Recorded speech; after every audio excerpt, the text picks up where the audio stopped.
Good morning students. मैं doctor Dharmendra Sharma, सह आचार्य इतिहास विभाग, राजकीय महाविद्यालय भीम।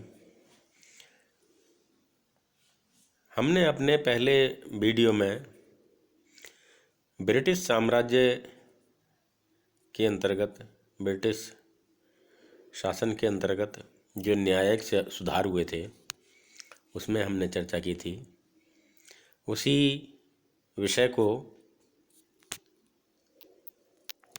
अगले भाग में हम निम्न प्रकार पढ़ेंगे। ये लॉर्ड कॉर्नवालिस, लॉर्ड वेलेजली आदि जो अंग्रेज अधिकारी हुए, इनके समय में न्यायिक सुधार जो किए गए उसके विषय में हम चर्चा करेंगे। लॉर्ड वेलेजली, जिसका समय 1798 ईस्वी से 1805 का माना जाता है। ये क्यों प्रसिद्ध हुआ लॉर्ड वेलेजली? क्योंकि इसने सहायक संधि प्रणाली को लागू किया। पिट्स इंडिया एक्ट के अनुसार तत्कालीन गवर्नर जनरल लॉर्ड कॉर्नवालिस,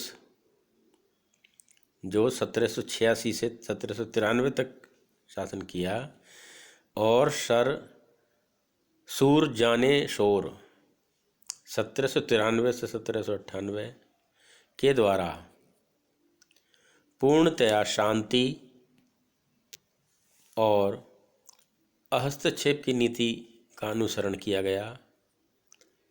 किंतु अब लॉर्ड वेलेजली जो 1798 में गवर्नर जनरल के पद पर नियुक्त हुआ था, इस शांति और सहयोग की नीति का त्याग करके आक्रामक नीति का अनुसरण करने के पक्ष में था, रहने लगा।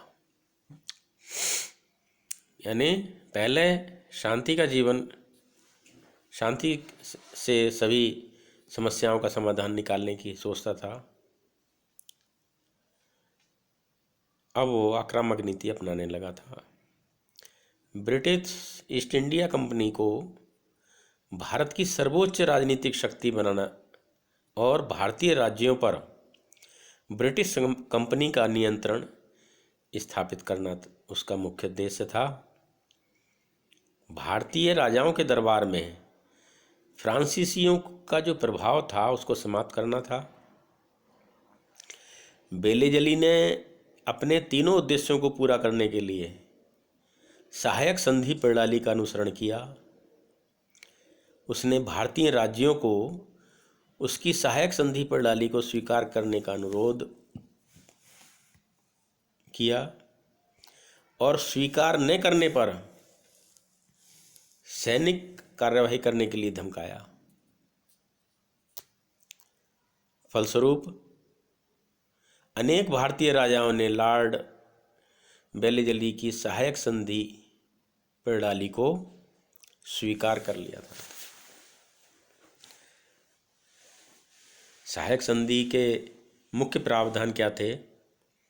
नंबर 1, जिन भारतीय राज्यों द्वारा सहायक संधि को स्वीकार कर लिया गया, वे भविष्य में किसी अन्य भारतीय राज्य से युद्ध करेंगे और न ही संधि करेंगे और न ही किसी प्रकार का संबंध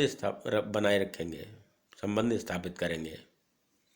नंबर 2, उन भारतीय राज्यों द्वारा अपने यहाँ किसी भी सैनिक या कोई प्रशासनिक अधिकारी अंग्रेज के अलावा किसी भी यूरोपीय नागरिक को नियुक्त नहीं किया जाएगा, और अगर पहले से नियुक्त होते हैं तो उन्हें पद से हटा दिया जाएगा। नंबर 3, प्रत्येक राज्य में एक अंग्रेजी सेना की नियुक्ति की गई, जिसके खर्चे के बदले में उतनी ही आय का भूभाग ईस्ट इंडिया कंपनी को दे दिया जाएगा। 4 नंबर, उन सभी भारतीय राज्यों में एक ब्रिटिश रेजिडेंट की नियुक्ति की जाएगी नंबर 5, कंपनी द्वारा उन भारतीय राज्यों के अतिरिक्त आंतरिक जो मामले हैं उनमें हस्तक्षेप नहीं किया जाएगा। हैदराबाद पहला भारतीय राज्य था जिसने 1798 ईस्वी में सहायक संघीय प्रणाली को स्वीकार किया।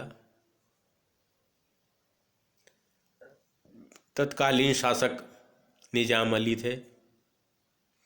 1799 ईस्वी में मैसूर ने उसके राजा थे कृष्ण राज बहादुर उडियार। 1801 में अवध ने उसके राजा थे नवाब शहादत अली। दिसंबर 1802 में पेशवा बाजीराव सेकंड बेसीन की संधि की थी जिन्होंने। 17 दिसंबर 1803 को इस नागपुर मराठा जो शासक थे रघुजी भोंसले सेकंड, उन्होंने देवगांव की संधि के द्वारा की थी। 30 दिसंबर 1803 ग्वालियर में मराठा शासक दौलत राव सिंधिया ने। इसका क्या परिणाम और महत्व बना कि बेलीजली की सहायक संधि प्रणाली भारत में अंग्रेजों के लिए अत्यंत लाभकारी सिद्ध हुई, क्योंकि इसके फलस्वरूप बेलीजली भारतीय राजाओं के दबाव के फलस्वरूप फ्रांसीसी राजाओं के प्रभाव को, जो उनका प्रभाव बना हुआ था फ्रांसीसी राजाओं का भारतीय राजाओं के दरबार में, उसको समाप्त करने में सफल रहा। नंबर 2, इसके द्वारा भारत में ईस्ट इंडिया कंपनी के प्रादेशिक विस्तार में सहायता मिली, प्रोविंशियल एक्सटेंशन, प्रदेश के विस्तार में सहायता मिली। नंबर 3, इसके फलस्वरूप जैसा कि बेलीजली ने कोर्ट ऑफ डायरेक्टर को लिखा था कि वह भारतीय राजाओं के खर्चे पर 30,000 सैनिकों की एक बहुत बड़ी सेना संगठित करने में कामयाब हो गया था, जिसे आवश्यकता पड़ने पर किसी भी भारतीय राज्यों पर प्रयुक्त किया जा सकता था। इस संधि के फलस्वरूप भारतीय राजाओं को कंपनी के खिलाफ संगठित होने से रोकने में सफल भी रहा वो। लॉर्ड बेलीजली सहायक संधि प्रणाली भारतीय राजाओं के लिए अत्यंत हानिकारक। भारतीय राज्यों की विदेश नीति पर कंपनी पर पूर्ण नियंत्रण स्थापित हुआ। अनेक भारतीय राज्य आर्थिक दृष्टि से दिवालिया हो गए थे, क्योंकि उन्हें अंग्रेज सहायक सेना के खर्चे के बदले में अपने राज्य का 1/3 और सबसे उपजाऊ प्रदेश कंपनी को देना पड़ा। इस भारतीय राज्यों में जो ब्रिटिश रेजिडेंट नियुक्त किए गए थे, उनके द्वारा राज्यों के आंतरिक प्रशासन में बड़े पैमाने पर हस्तक्षेप किया जाने लगा, जिसके फलस्वरूप इन भारतीय राज्यों के आंतरिक प्रशासन पर भी अंग्रेजों के शासन स्थापित हो गए। धन्यवाद।